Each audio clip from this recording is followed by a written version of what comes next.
puntahan muna natin yung balita para magkaroon tayo ng context. So today, inilabas na ng Korte Suprema yung kanilang desisyon na unconstitutional yung fourth impeachment complaint, which is yung decision na inendorso sa Senado. Okay, yun yung unconstitutional daw ito. Okay, so ngayon, puntahan natin yung decision, the actual decision. Ito po yun, ayan, ito na yun. Ito yung decision sa motion for reconsideration. January 29, 2026, in-upload. Ito ngayon ang sinabi ng Korte Suprema. Ayan. Sabi, resolution, ponente pa rin, si Justice Leonen, siya ang naglabas ng resolution.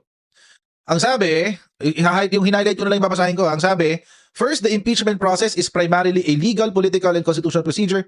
It is not purely a political proceeding. That is new. Ito, bago to. Ito, bago to.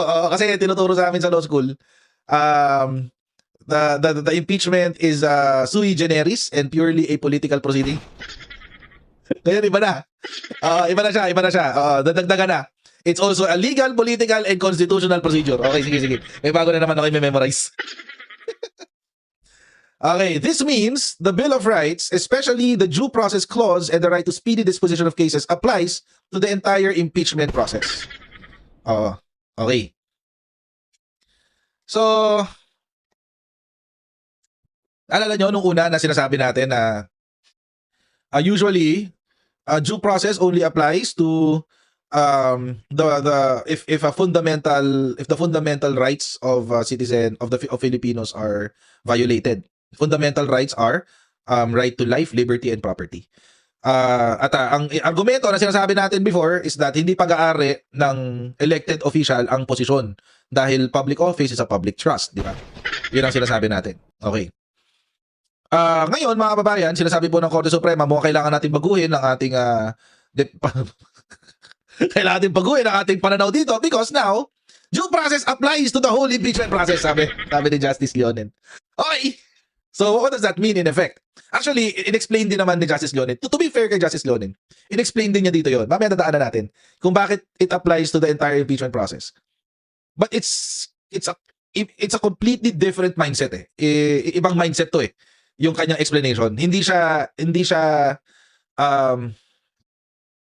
it doesn't apply to fundamental rights. So, anyway, tuloy natin. Tapos ito, yung highlight nating isa.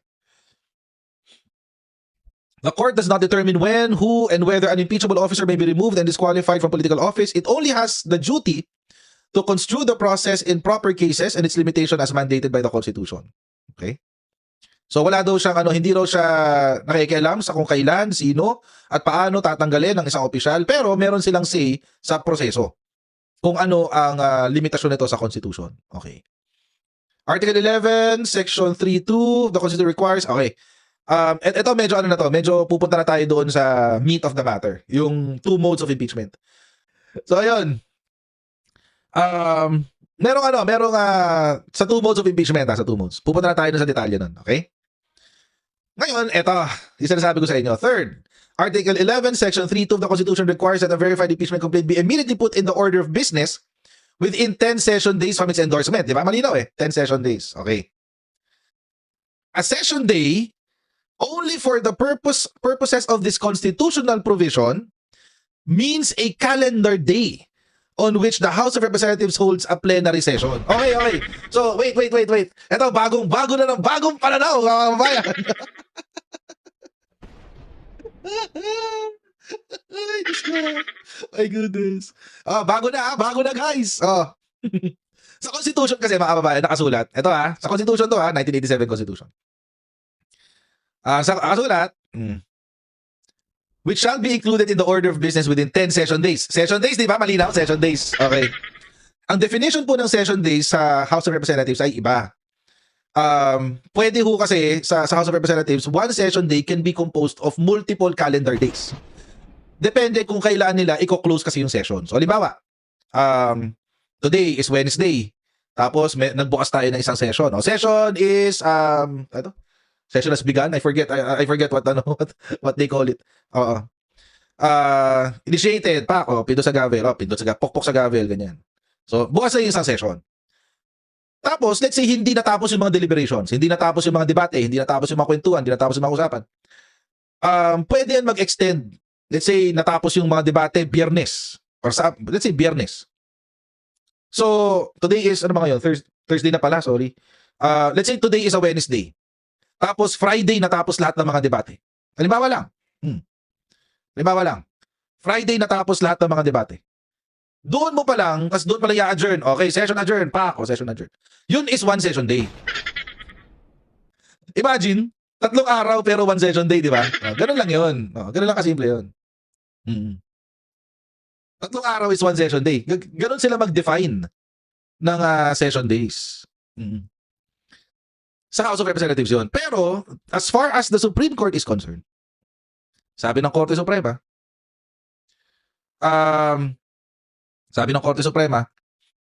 within 10 session days for the purpose daw of the Constitution, it means calendar days. Ganun.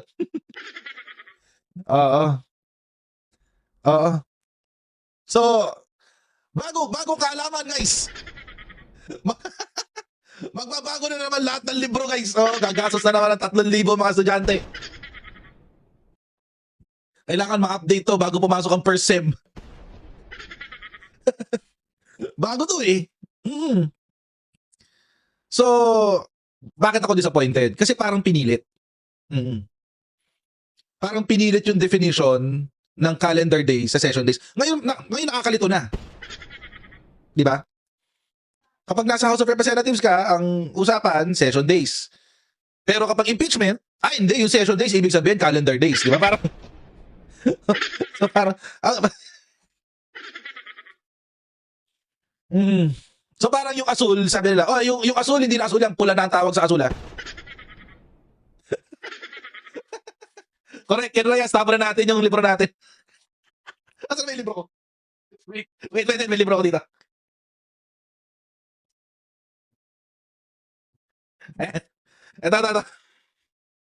Ito yung Constilo book ko. Constilo book.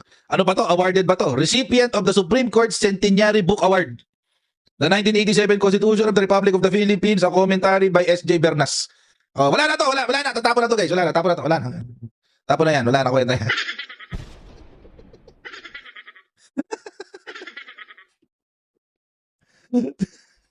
Ang kapal ng libro na yan, coach. Makapal talaga. Kaya ka nakakabuisit eh. Imagine, pinag-aralan namin yan isang sem. Binasa namin yung cover to cover, tapos gipapabaguhin na. Wala na. Tama na. Tigilan na natin itong kalokohan na to. Diyos ko. Sabi niya Ate Elisa, huwag nyo itapon, ibenta nyo sa SC Justices, sayang. Diba? So, hindi ba nila yung definition ng session days? Ngayon, mga kababayan, kung susundan natin yung sinabi ng Korte Suprema, yung babaguhin mo yung definition ng session days to mean calendar days, tama si Supreme Court. Tama siya. Oo, tama siya. Kasi, di ba naalala nyo, December, isunumite yung, merong November, merong December, isunumite yung impeachment complaints, yung 3 impeachment complaints. Kung 10 days ang bilang mo, kung 10 calendar days, ibig sabihin dapat before December 25, bago nag-adjourn ang Congress for their Christmas break, naisumite na sa Speaker's Office. Tapos, yung 3 session days na ngayon ay calendar days na from receipt ni House Speaker, kailangan maibigay na niya kay committee. O kay committee yung tawag dito, yung impeachment complaint. Ayun. So, tama nga. Tama ang sinabi ng Korte Suprema kung babaguhin mo ang definition ng session day. Pero that is not the traditional definition of a session day kasi. 'Di ba? Kung ito ang definition ng session day noon pa man, doon sa Francisco ruling, sa Gutierrez ruling, kung ito ang definition ng session day, di wala problema. Yun ang susundin. Kaso, ngayon lang nangyari yung ganitong pagpapalit ng definition ng Korte Suprema.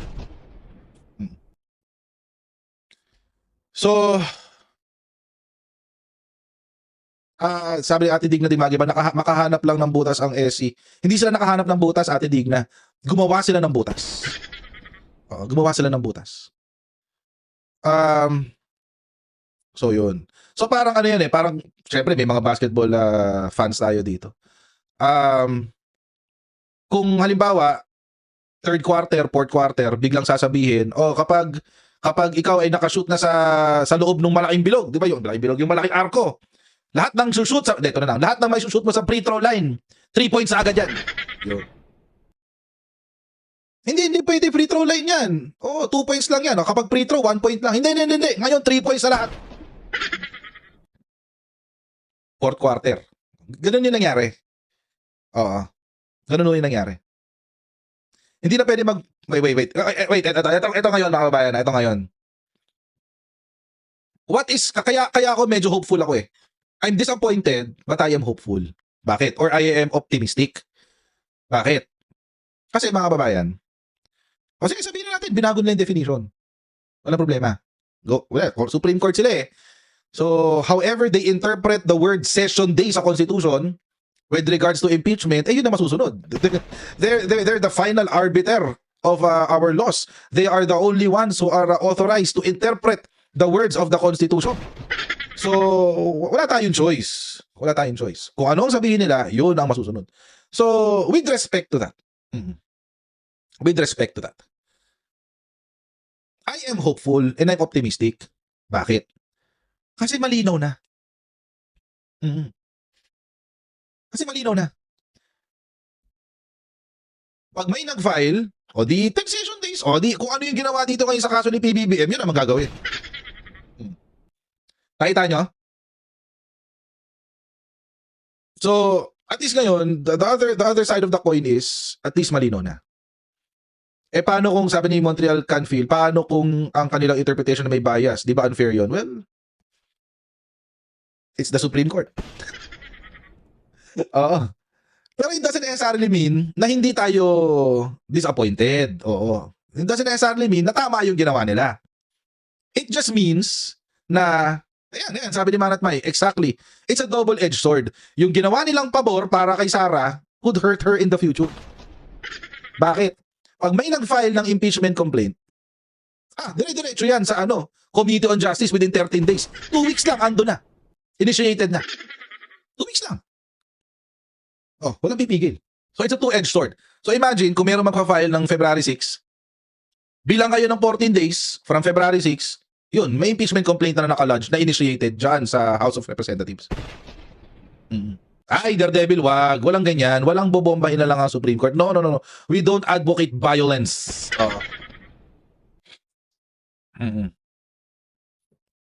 We don't advocate violence. No violence, guys. No violence.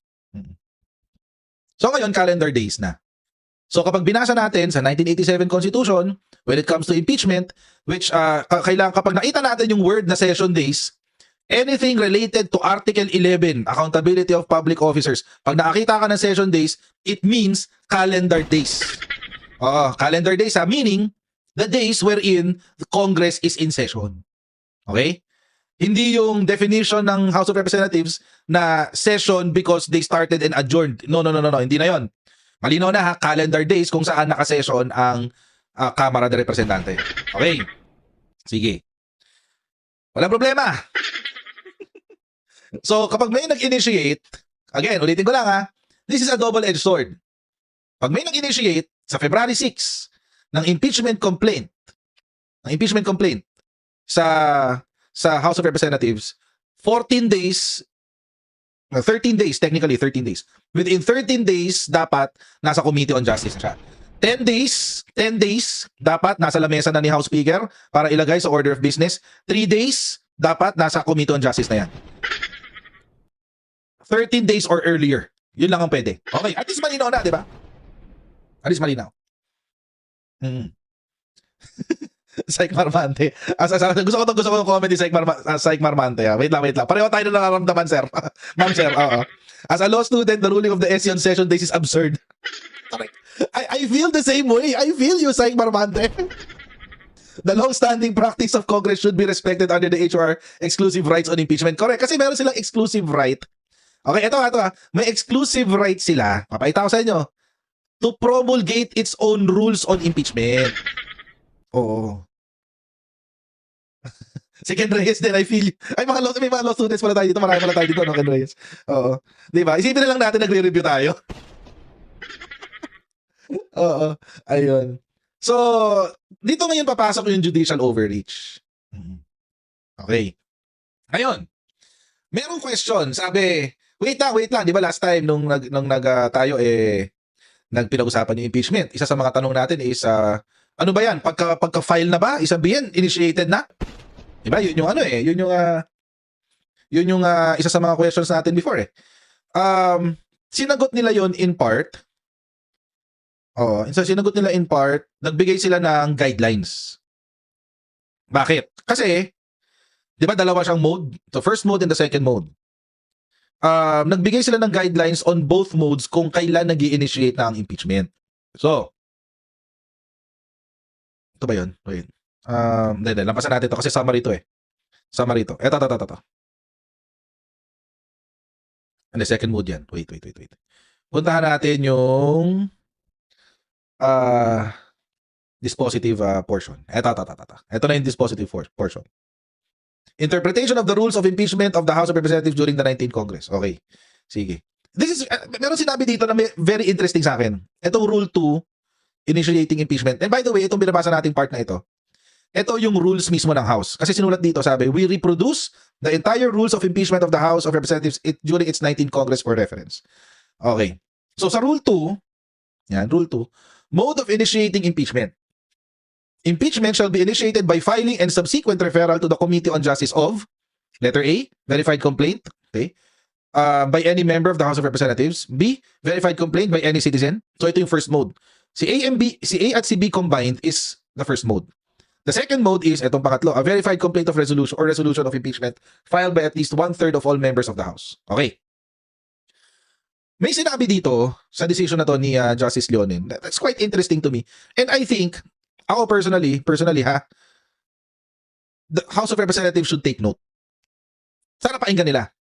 Kasi at least dito sa parte na to, may sense yung sinasabi ni Justice Leonin. Dito sa section 2 na to. Bakit? Ano ba yung sinabi niya? Papakita ko sa inyo. Ito. Yan. Ang sabi, the opening paragraph seems to require that even a verified complaint or resolution of impeachment already filed by at least 1/3 of the members of the House of Representatives still needs referral to the Committee on Justice. Yun yung second mode. A strict textual reading appears to support this conclusion. Okay, statutory construction. Interpretation from the text. A strict textual reading appears to support this conclusion due to the use of the words shall and filing and subsequent referral. So, ibig sabihin, mga kababayan, ang sabi dito ni Justice Leonin,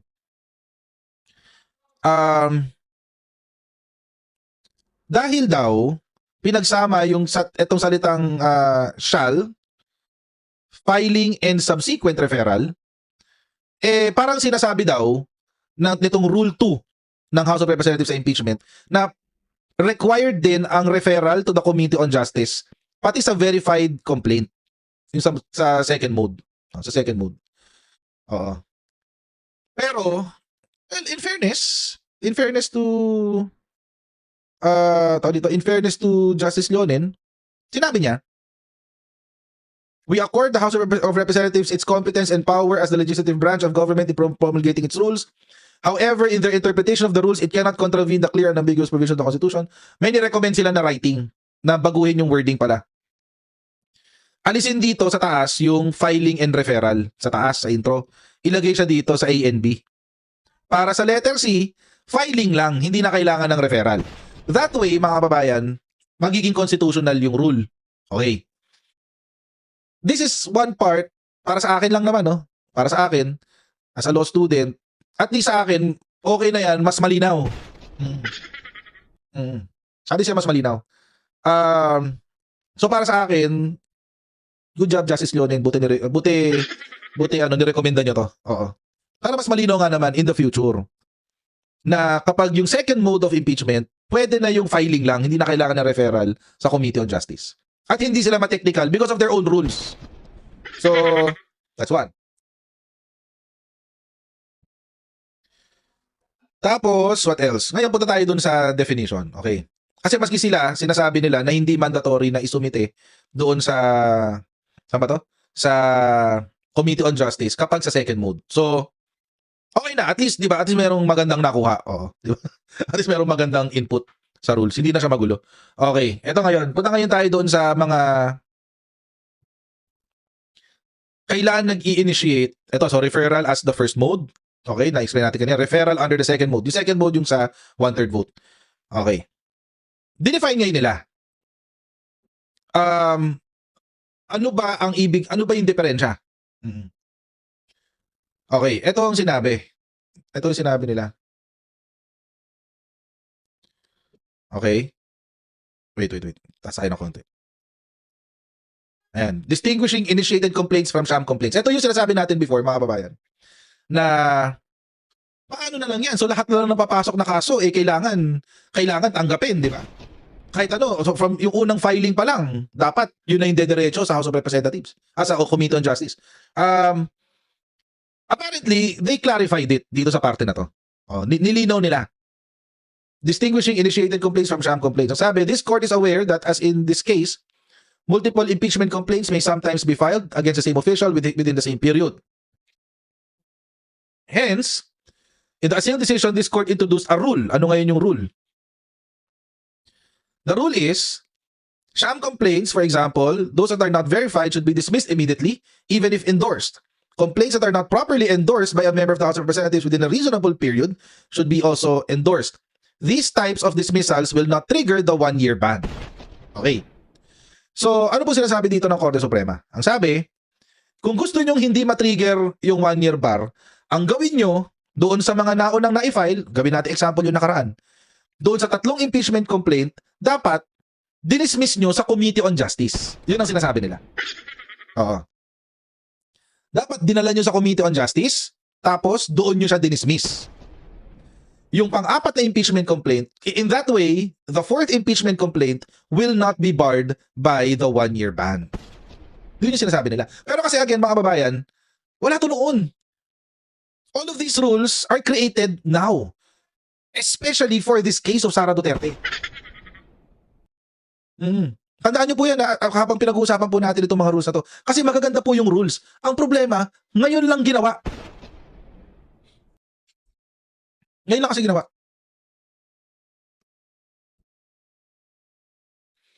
So ang sabi, respondent House of Representatives in turn has already provided its own rules. What constitutes a sham complaint? Number 1, under the first mode, it is not properly verified or not properly endorsed. Okay? So meron na silang rule dyan. Under the second mode, it is insufficient in form, such as when the signing members of the House did not properly verify in accordance with the House rules of impeachment, or it was not endorsed by at least 1/3 of all members of the House. So, again, mga kababayan, maganda yung rule. And I'll give credit to the Supreme Court because credit is due. Ang problema, ngayon lang kasi ginawa yung rule. Wala akong ganitong rule before. So, dapat the operative fact rule should take place. Kasi wala namang ganitong rule before eh. Mamaya, papakita ko sa inyo bakit hindi siya nag-apply. Sabi ng Supreme Court. Hindi na mag-a-apply ang operative fact rule. Okay. Tapos, naisip naman doon nila yung separation of powers, sabi ng Supreme Court. We will not intrude upon the discretion of the respondent, House of Representatives, as a collective body to determine whether an impeachment complaint is sufficient in form and in substance. This court is likewise not positioned to make such factual determinations in the present case, okay, in deference to the House of Representatives, which opted not to respond to the court's specific inquiry in its July 8, 2025 resolution. So, yun. The House Rules on Impeachment already provides guidance, blah, blah, blah. Ito magandang, kailangan malinawan tayo dito. Meron bang priority between the first and second mode? So, ibig sabihin ba, kapag na-file na yung first mode, hindi na pwede yung second mode? Or kapag nag-umpisa na yung second mode, wala na yung first mode, kailangan na i-dismiss. Kasi, dito kasi papasok yung mga, yung mga sham complaints. Kapag nagkaroon ka ng ganong klaseng exclusivity, na kapag na-file na yung first mode, hindi ka na pwede mag-second mode. Pag naumpisa na yung second mode, hindi ka na pwede mag-first mode. So, dito papasok yung mga sham complaints. Ngayon, mga babayan, nilinaw nila. Ang sabi, the Constitution accords no priority to either the first or the second mode of initiating an impeachment complaint. So, wala naman daw priority. Okay.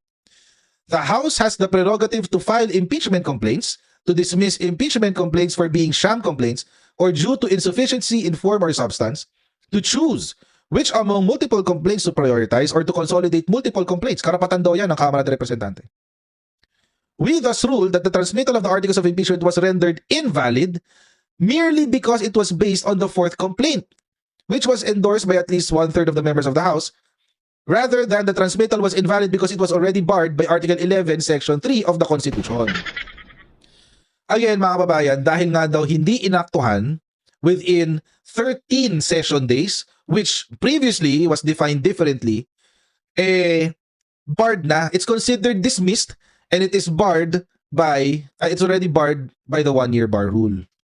Yun yung interpretation nila. Yun lang. Pero hindi raw sila nag-rule doon sa substance. Sa process lang. Okay? Tapos meron silang sinabi, ito inexplain ni Justice Amy Lazaro Javier tsaka Henry Paul Inting. Sila yung nagbago ng definition ng session days. Oo. Sinulat ni Justice Leonen para siguro pakita sa taong bayan na basta ako hindi ko idea yan idea yan ng ibang justices. Idea yan ni Justice Amy Lazaro Javier tsaka ni Justice Henry Paul Inting. Parang ganoon Parang ganoon lang naman yung dating sa akin. Oo.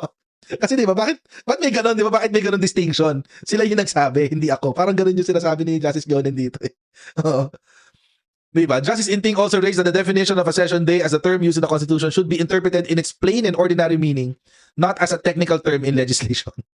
Diba? Sila daw yung nagsabi niyan, hindi Rosil Leonen. Okay.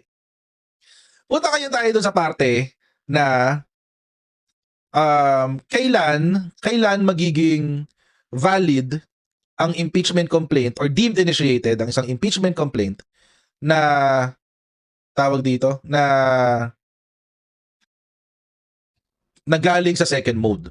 Okay? Kasi sa first mode, madaling intindihin nyo sa first mode.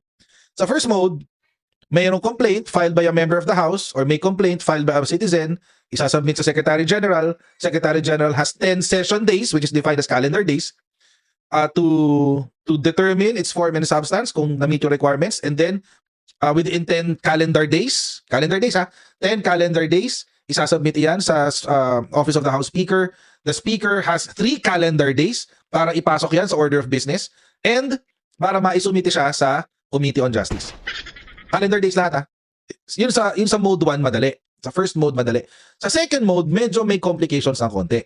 Bakit? Kasi yung second mode is a vote of 1/3. Paano ka mag-a-afford ng due process sa vote ng 1/3? Di ba? Paano ka mag-a-afford ng due process? Kasi sabi sa decision, kailangan mag-afford ka ng due process So paano may afford ng due process? How do you give notice and hearing? Ibig sabihin ba, bago kayo mag-vote ng 1/3, papuntahin nyo muna sa Kamara de Representante yung gusto nyo i-impeach, tapos bibigyan nyo siya ng notice, papupuntahin sa Kamara de Representante, pasasagutin nyo sa allegations nyo sa Kamara de Representante, and then, yun na, doon pa lang pwedeng bumoto? Nilinaw nila. Hindi yon ang ibig nilang sabihin. Hindi yon ang due process pagdating sa second mode. O, di ba? Nag-iiba ang rules. Di ba? Tama, nag-iiba ang rules, guys. Saan na yun? Puntahan natin yun. Kailan nag-a-apply? Ito yung rules. Okay, ito yung rules. Okay. Ito yung kailangan mangyari. Okay, ito yung kailangan mangyari. Number 1, kailangan daw masiguro that there is an endorsement of the members of the House of yung endorsement is verified. Kailangan verified yung endorsement. Pangalawa, kailangan makumpirma na merong evidence supporting the grounds in the complaint and that every member has been given a copy of the complaint as well as the evidence supporting it. Okay. And to respect the committee's prerogative to consolidate different formulations of the complaint, if any, so that only one complaint is endorsed to the plenary for transmittal to the Senate. So, initiating an impeachment complaint under the second mode is the act of the entire House of Representatives. It does so with only 1/3 vote of its members. Thus, the transmittal of the endorsed complaint of the article can only be done in a plenary session where the transmittal is part of the order of business. Okay. This means, ito na yung requirement. Ito yung requirement sa second mode. All members of the House of Representatives should be given copies of the complaint and its accompanying evidence. Yun. Yun ang requirement.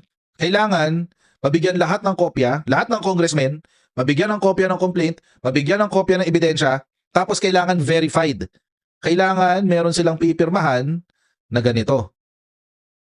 Which is already included daw in the rules of the House of Representatives. We, after being sworn in accordance with law, depose and state that we are the complainants in the above titled complaint, blah, blah, blah. Ayan. So, dapat daw ma-verify per congressman. Parang ganun yung intindi ko eh. Oo, kanina. At sa due process, ang sabi, impeachment being a legal, political, and constitutional process, Congress's authorities not unbridled, where constitutional rights are violated or grave abuse of discretion is committed, judicial review lies. In cases where there is no grave abuse, yun. So the Constitution will prevail daw. Tapos, inalienable rights, okay. Ay, dito pala sinabi nila na nag-a-apply daw talaga yan. The office of the Vice President is neither decorative nor ornamental. It was deliberately created to ensure continuity in executive leadership. Thus, extending due process protections in impeachment proceedings does not merely safeguard the incumbent, but it also protects the electorate that entrusted the office to them and their right to have a competent and qualified commander-in-chief leading them. So, bakit, ano daw yung pinoprotektahan dito ng due process? Hindi raw yung opisyal na nakaupo, kung hindi yung opisina ng vice-presidente at yung mga bumoto doon sa tao na nakaupo sa opisina ng vice-presidente. Parang yun ang sinasabi ng Supreme Court. So, hindi siya fundamental right. Affording due process sa impeachment is not referring to a violation of a human right. It refers to protecting the rights of the electorate na naglagay doon sa tao na yun. So, ewan ko lang. Kasi, alam nyo mga kababayan, sa akin kasi self-defeating yun eh, yung ganong statement. Alam nyo bakit? Self-defeating yun kasi, kaya nga siya i-impeach kasi nawalan ng tiwala sa kanya yung tao. Nawalan ng tiwala sa kanya yung mga botante. Like, for example, ako, binoto ko si Sarah. Binoto ko siya. Kasama ko doon sa 32 million na bumoto sa kanya. Pero, ayoko na sa kanya. Nawala ang tiwala ko sa kanya. Kasama ako doon sa electorate na gustong protektahan ng Korte Suprema. Di ba? So, ngayon, kasama ako doon sa mga taong gusto magtanggal sa kanya. So, parang parang ang weird. It's weird.